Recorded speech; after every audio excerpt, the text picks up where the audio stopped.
Thank you for being on time for the Wednesday edition of Jamaica Magazine.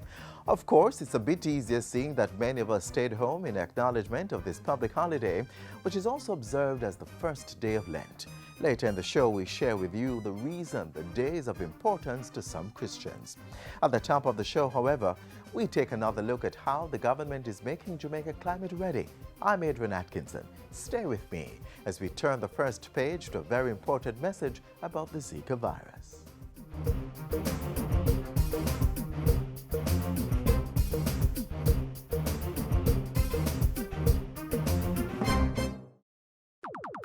All the people them with a Zig V, hold up your hand. Zig V in the Caribbean territory, but we now want that virus take set pan we. So make sure send no stagnant water inside and mash up all mosquito breed inside. More hole in the thing them where you dash way and change the water in your vase every day. No litter, dispose of your garbage proper. You know them the thing that we turn drain blacker. Tour your community and tour your yard for suppress mosquito. We have figure hard dash we all tire turn over drum pan for prevention is the greatest weapon. And special shout out to pregnant ladies. Protect yourselves and protect your babies. Draw for your zapper and your mosquito spray. If you do all that we can to keep them away. For we know what's in thing. Jamaica's climate change mitigation and adaptation measures are being supported by the pilot program for climate resilience. We review how the program is increasing the country's ability to handle climate change.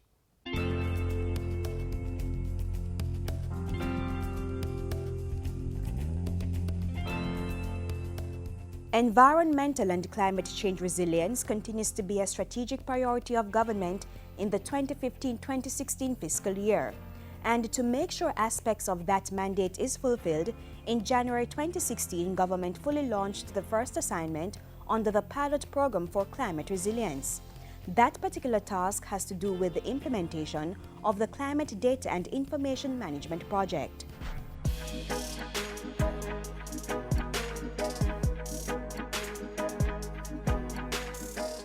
The Climate Data and Information Management Project is one of a suite of initiatives to build Jamaica's resilience to climate change, defined as extended changes in weather patterns, for example, drought. It's being funded by a $6.8 million grant from the World Bank and is being executed by the Planning Institute of Jamaica. The project is being done in collaboration with the Ministry of Water, Land, Environment and Climate Change, the Meteorological Service of Jamaica, the Office of Disaster Preparedness and Emergency Management, and other stakeholders. It is aimed at modernizing and upgrading the monitoring networks to address the current deficiencies. It will place the country in a position to improve the quality and use of climate-related data and information for effective planning and action at local and national levels. Now, the Climate Data and Information Management Project has three components. The first is to upgrade the hydrometeorological data collection, processing, and forecasting systems. The project activities include supplying and installing equipment for sea level monitoring, meteorological, hydrological, and agrometeorological activities. Staff at the Meteorological Service of Jamaica, the Water Resources Authority, and the Rural Agricultural Development Authority will also be trained to monitor the network. Component 2 is particularly important to the government's planning efforts, as it will provide technical assistance support to promote Jamaica's readiness for climate events. This will partly be achieved through the preparation of the State of Jamaica Climate 2015 and 2019 reports and the National Vulnerability Assessments in select sectors. Meanwhile, public education campaigns will be the focus of Component 3. Provide technical assistance to help our residents to better understand what climate change means, with the aim of changing behavior at both the local and national levels. So, why is this project so important? How will it affect me and you? We at the PIOJ see this as filling an important lacuna in our planning landscape and see where the anticipated outputs can be integrated to improve our economic modeling. That's because information on the climate will come in handy to development planning in a number of sectors. These include energy, recreation and tourism, transportation and shipping, water resource management, fisheries, and emergency response. We see where this project and its outputs will help us to better address specific risks. For example, projections on rainfall and temperature should assist with planning for irrigation and crop suitability and climate-smart practices in agriculture. Likewise, information on sea level rise can determine the placement of new infrastructure, especially in relation to tourism. And still, there are more benefits to the project. We would be contributing more effectively to hurricane prediction in the region, flash flood forecasting, modeling of scenarios due to the impact of climate change. To underline the value and relevance of the project being launched, understand that it will replace the outdated Doppler radar in Cooper's Hill and replace more than 40 manually read weather stations. Now, we had a preliminary phase of the project, and 20 of those weather stations have already been replaced. And all of that is being done to improve weather forecasting and to generally provide real-time climate data, among other things. We have no doubt that this will be another successful project and are prepared to stay the course to ensure that success.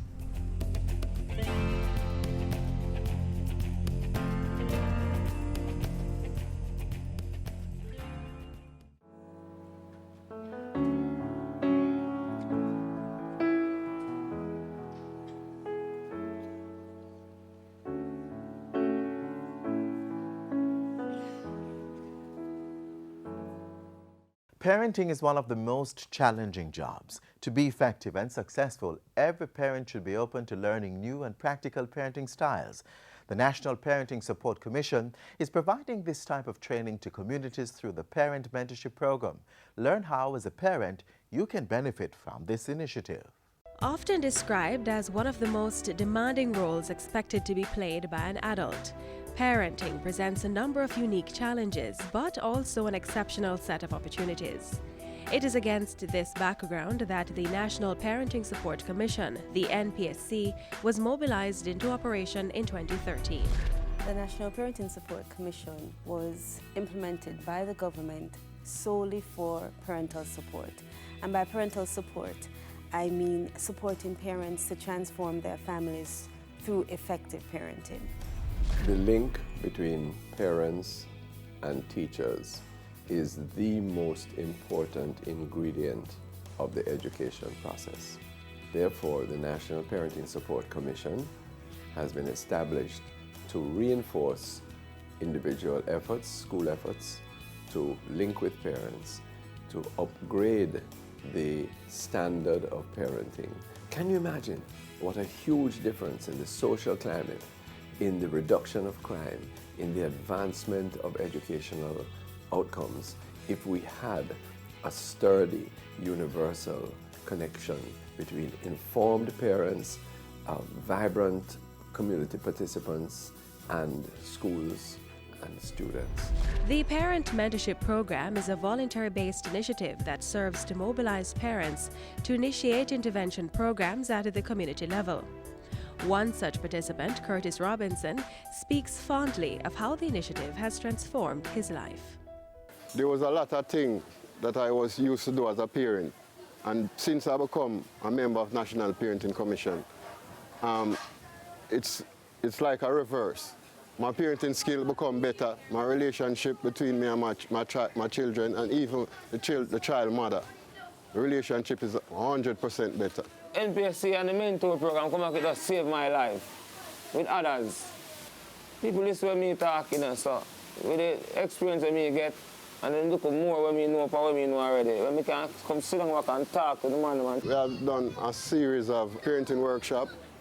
I'm telling all fathers out there now, we need to take a role now in the children's life because we miss out on a great experience.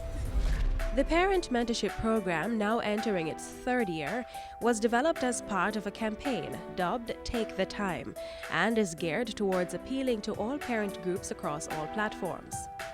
Through the campaign, parents are encouraged to take the time and get involved with their children through the 4 elements of effective parenting: nurturance, structure, empowerment, and recognition. For another parent, Eureka Campbell, she highlights how those 4 elements, along with the support of other mentors, have transformed her life. I was abused as a child, and I endured some harsh stuff. At first, I didn't believe that counseling could help get over my pain. And after we did the self-reflection, and they said, you know, Eureka, you need counseling, and they said they're going to offer me some help. And I am currently getting the counseling that I need at the NPSC. I told Dr. Charles that, you know, to me this is a blessing because I was praying for help and didn't know how to reach out. The Parent Mentorship Training Program was implemented as a way to sustainably bring about effective parenting in the communities. We wanted to find a way to help parents in their homes, and we needed to do it in a very cost-effective way. And so training individuals that are passionate about helping other people and helping other families was the way to go. What we really wanted to do was target parents within their homes, within their communities. And so we called for volunteers of individuals that were passionate about helping other individuals. We put them through 8 weeks of training on effective parenting methods and then planted them back into their communities. Our parent mentors have been able to establish programs case by case and, you know, for the community on a whole. Programs such as homework assistance, babysitters club. They've started parenting clubs. They've started implementing something called a parent guard, which is a parent that would go and monitor the children at the bus stops. The NPSC is convinced that the way to a better nation is through effective parenting. It remains driven by the national vision for parenting that every parent, by birth, adoption, or guardianship, recognizes their duty and ensure that the rights of the child are upheld within a safe, caring, and nurturing environment in order to have them fulfill their ultimate potential. Be an advocate for change. Contact the National Parenting Support Commission and become a part of the Parent Mentorship Program. Like when me say, when she had to division and she said for bring down, she said for multiply, but it's a little bit hard. Yes, mathematics is a challenging subject for many of our students. And as the Ministry of Education ramps up its math improvement strategy, parents, you're being called on to join a campaign to train you in math so you can assist your children. We believe that if parents lose their phobia and ignorance of mathematics, they are likely to encourage their children to do the subject and assist them in doing their homework. To find out more about this pilot program, contact the National Parenting Support Commission at 967-7977 or email nationalparentingsupport@moey.gov.jm.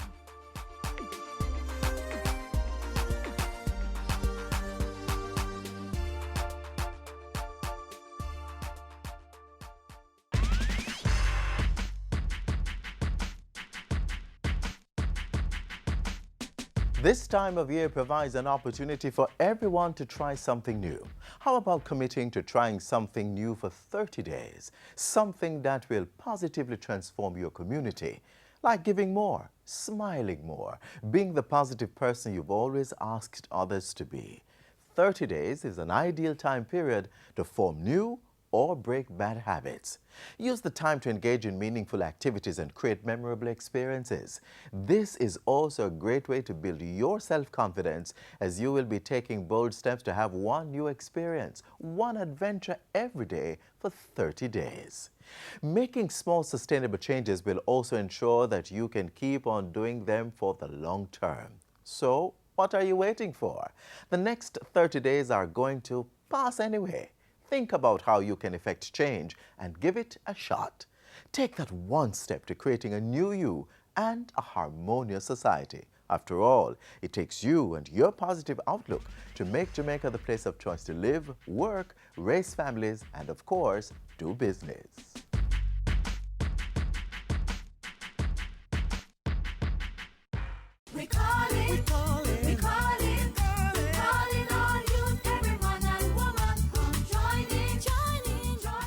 It's the 60th anniversary of the planning function in Jamaica. We're doing this in the context of what has come to be generally broad acceptance of Vision 2030. In fact, I'm amazed at how many people know about making Jamaica the place of choice to live, work, raise families, and do business. I would want this dialogue to go beyond merely reaffirmation to actually trying to extract some lessons in terms of how can we make things more effective, how can we get things done, how can we make things work, because if nothing else, it is necessary to maintain the social cohesion for the preservation of the vision. 2015 is a landmark year in development around the world on two counts. It marks the end of the Millennium Development Goals, and it launches their successors, the Sustainable Development Goals, which the world has now committed to attain by 2030. Jamaica's National Development Plan, Vision 2030, has a target date which coincides exactly with that of the new SDGs. And the expanded focus provided by the SDGs is fully in keeping with the multidimensional, multi-sectoral approach of Vision 2030. Vision 2030, Jamaica plan. When we achieve it, it will be worth it. A lot more benefits for each and every one. We're going to show the world we are more than sea and sand. Through Vision 2030, Jamaica plan. The greatest threat to our attainment of this vision has been the public debt. We embarked upon a program, a national economic reform program, which had as its objective the reduction of the debt, the improvement of our fiscal accounts, the restructuring of the debt, and a whole slew of other measures aimed at improving efficiencies. The path that Colombia has followed seems to give valuable lessons to the path that Jamaica is trying to follow. As those first changes take place, that helps boost the spirit of people. And people, when having a different mindset of their own, of their present and of their future, that will sparkle a lot of ideas, that will sparkle a lot of energy that is required to have Vision 2030 in the case of Jamaica achieved. You have to inform and you have to empower citizens. Empowered and informed citizens help to reinforce the implementation of the vision. Partnerships with the private, with the social, with the research and academia sectors are vital. We are in the knowledge economy. And if something needs to be done, is to increase the amount of knowledge that policymakers have, that private companies have, that students have, in order to be capable of prospering or competing in this global economy. Youth involvement plays a crucial role. Why youth? Because they are the ones that are going to join, they are the ones that are going to create, or they are the ones that are going to reform the current institutions and organizations that define development. Many of these vision initiatives do take place in offices of planning institutions, but they come to life on the streets. They come to life on schools. They come to life in companies. They come to life in civic centers. and civic centers, schools, companies are basically populated by our young generations. So we need to infuse in them the view that what we're doing is not for them, is with them and through them that many of these elements will take place. We calling all youth, every man and woman, come join in. Vision 2030, Jamaica plan. When we achieve it, it will be worth it. A lot more benefits for each and every one. We're going to show the world we are more than sea and sand. Through Vision 2030, Jamaica plan.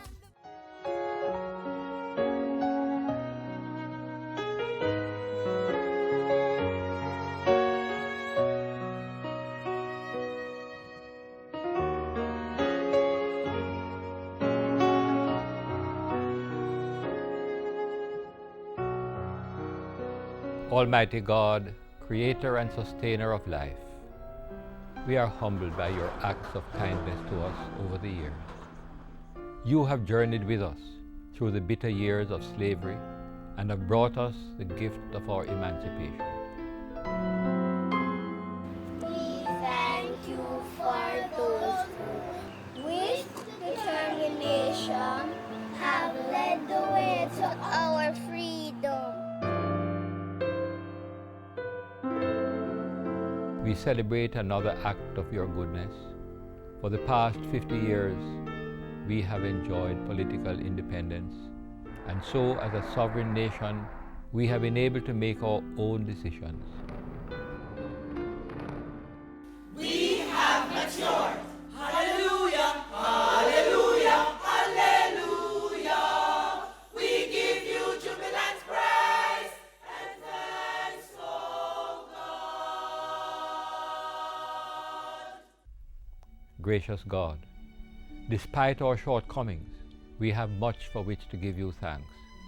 You have been faithful to us in good times and in challenging times.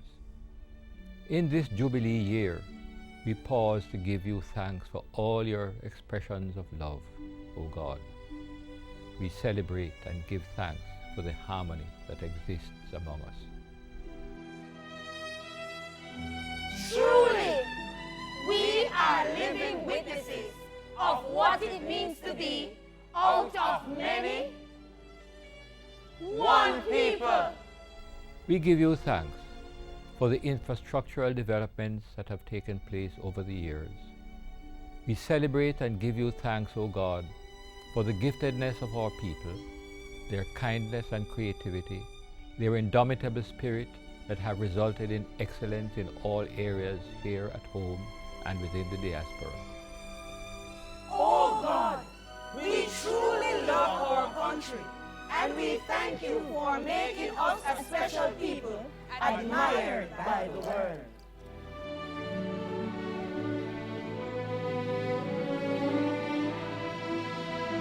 We thank you for all the men and women and young people and children who continue to play their part to make their mark towards our ongoing development.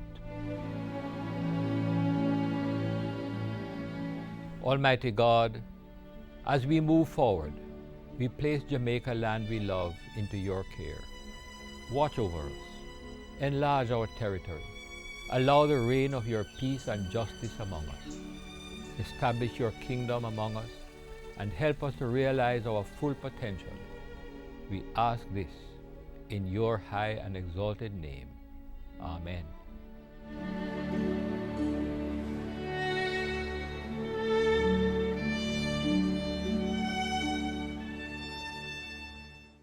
As promised, we now take a look at the Lenten period, which starts today.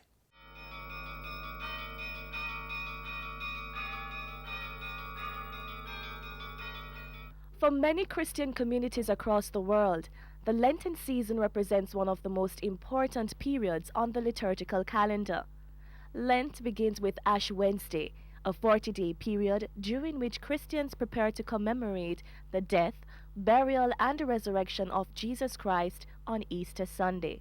Easter is very important because it differentiates Christianity from all other religions, in that all other religions that have had their leaders who have died are still buried. But Jesus Christ, who is our leader, has been resurrected. Christians, predominantly Catholics, use this holy period as a time for personal reflection and penitence. During Lent, the Christian Church is called to action, and the time is spent reflecting on the life of Christ and the high cost of his earthly pilgrimage. It is also a time when Christians retrace the steps of Jesus, from his retreat into the desert to start his ministry, through his suffering during Holy Week and his crucifixion and death on Good Friday. If Christ had not been raised from the dead, our preaching and our faith would be in vain. The word Lent evolved from an old Anglo-Saxon word which means the lengthening of the days approaching spring. In the 1st century, Lent was only a period of 40 hours in remembrance of the hours that Jesus' body was in the tomb. By the 3rd century, the 40 hours were extended to 6 days, known as Holy Week. As time went by, Lent was further extended to 40 days. Many Christians at this time choose to join Christ in his sufferings by giving up something they hold dear for the period. Some persons will give up their favorite food and drink. The early church marked the beginning of Lent, Ash Wednesday, with a special service reminding members of the importance of the period. The congregation shows sorrow and remorse by wearing the sign of the cross painted in ashes on the forehead. The church also paid special attention to members who were to be baptized. The Lenten period was used to give them final instructions before baptism on Good Friday. It is also a day of prayer and fasting, and the mood of the day is expressed in the liturgical color scarlet, depicting a sign of penitence and repentance. During the period of Lent, the faithful and the not-so-faithful restrict themselves to only 1 meal per day and abstain from meat, alcohol, and other worldly activities. While most religious denominations in Jamaica do not place a great deal of emphasis on the rituals of Lent, many see the period as a time for spiritual renewal and reflection. Ash Wednesday, we begin by having a prayer mountain experience when people come from all over Jamaica and even some other parts of the world to join us. We get there very early in the morning, and in fact some people come from overnight, and we pray. There are many requests that come from all over Jamaica, thousands. And at least thousands of people do come also. And we pray and seek the Lord, and we get our requests answered. When we leave from the mountain, we come down to the church and we have a celebration of praise and thanksgiving. The high point of the period is Holy Week.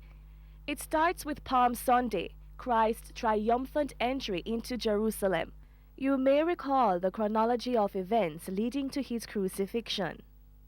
On Monday, Jesus cleansed the temple of the buyers and sellers. Tuesday, Christ discusses the second coming with his disciples on Mount Olive. Judas agreed to betray him on Wednesday. On Thursday, he dined with the disciples at the Last Supper. Good Friday, he was crucified, and Holy Saturday, he lay buried in the tomb. His eventual resurrection and ascension, some 4 days later, provide the hope of salvation for all Christians. When you think of what Christ has done for us, we had a debt to pay, which we could not pay, and he paid the debt for us. We are eternally grateful and thankful to him for what he has done.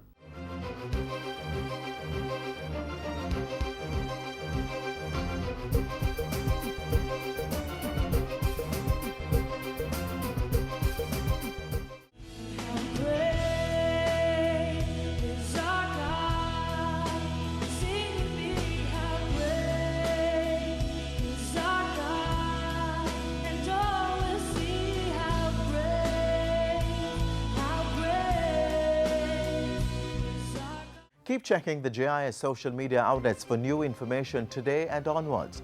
Join us again tomorrow, same place, same time, for another edition of Jamaica Magazine. I'm Adrian Atkinson. Do have a blessed day.